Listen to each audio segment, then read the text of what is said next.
விழுப்புரம் மாவட்டத்தில் உள்ள கிராமத்தைச் சேர்ந்த பழங்குடியின மக்களுக்கு அரசு நிலம் வழங்கிய நிலையில் அப்பகுதியில் எவ்வித அடிப்படை வசதிகளும் இல்லாமல் தவிப்பதாகவும் குடிசை வீடும் மழையால் சேதமடைந்து வருவதாகவும் கவலை தெரிவித்துள்ளனர்.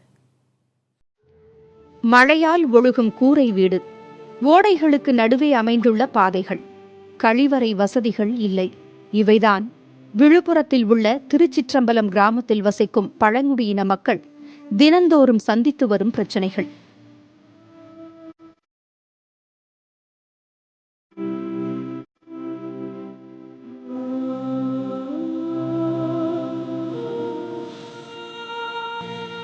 திருச்சிற்றம்பலம் பகுதியில் வசிக்கும் 22 குடும்பத்தினருக்கு அரசு சார்பில் நிலம் வழங்கப்பட்டுள்ளது.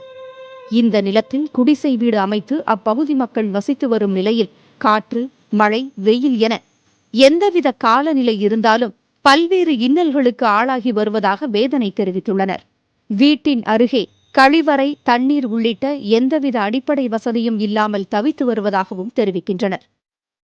மழைனா ரோடு சுத்தமாக போகவே முடியாது. அந்த பக்கம் சேர் ஃபுல்லாக, இந்த பக்கம் ஒரு 4 நாள் முன்னாடியாக வேலி போட்டாங்க இடத்துக்கு சுற்றி. ஆனால் அந்த போகவே முடியல. இந்த முள்ளு பாதையில் தான் நாங்கள் போனோம். அதே மாதிரி பொம்பளைங்க பாத்ரூம் போனாலும் குளிக்கிறதுனால ரொம்ப கஷ்டம். மழை பெஞ்சா ஒரு வீடு கூட ஒழுங்காக இருக்கிற வீடு இல்லை. எல்லாமே கூரை கட்டா 4 தோற்று தோறணும்னா வெளியே தோறுற மாதிரி தான் வீட்டு உள்ளும் தோறுது. அதுக்காக ஸ்டெப்பு எடுத்து அந்த மாதிரி அரசாங்கம் மூலியமா அது மாதிரி ஸ்டெப்பு எடுத்து எங்களுக்கு வீட்டு கட்டுறதுக்கு கொஞ்சம் ஏற்பாடு பண்ணி கொடுங்க. பழங்குடியின மக்கள் வசிக்கும் வீடுகளுக்கு செல்வதற்கு அங்குள்ள ஓடையை தாண்டித்தான் செல்ல வேண்டியுள்ளது. இதனால் மழை காலங்களில் மிகுந்த சிரமத்திற்கு இடையே சென்று வருவதாக கூறுகின்றனர். இதனால் ஓடைக்கு இடையே பாலம் கட்ட வேண்டும் என்றும் தங்களுக்கு அரசு சார்பில் வீடு கட்டித்தர வேண்டும் என்றும் கோரிக்கை வைத்துள்ளனர்.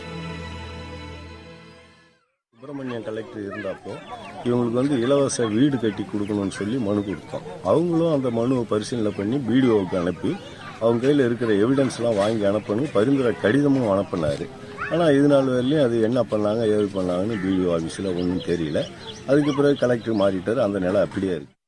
பழங்குடியின மக்களின் புகார் தொடர்பாக வானூர் வட்டாட்சியரிடம் கேட்டபோது விரைவில் பழங்குடியின மக்களுக்கு வீடு வழங்கும் திட்டம் நிறைவேற்றப்படும் என்று தெரிவித்துள்ளார். புதிய தலைமுறைக்காக விழுப்புரம் செய்தியாளர் ஜோதி நரசிம்மன்.